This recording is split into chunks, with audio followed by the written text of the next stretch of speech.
અંકલેશ્વરના સારંગપુર ગામ નજીક આવેલ મારુતિધામ એકમાં રહેતા ત્રિભુવનભાઈ પરમાર અને વિજય પરમાર દ્વારા ભવ્ય ભાથીજી મહારાજના મંદિરનું નિર્માણ કરવામાં આવ્યું છે.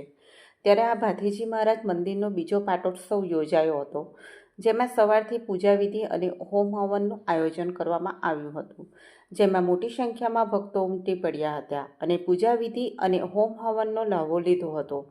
બાદ મહાપ્રસાદીનું પણ આયોજન કરવામાં આવ્યું હતું અને રાત્રે વડોદરા અને અટાલી ગામના મંડળે ભજનની રમઝટ બોલાવી હતી.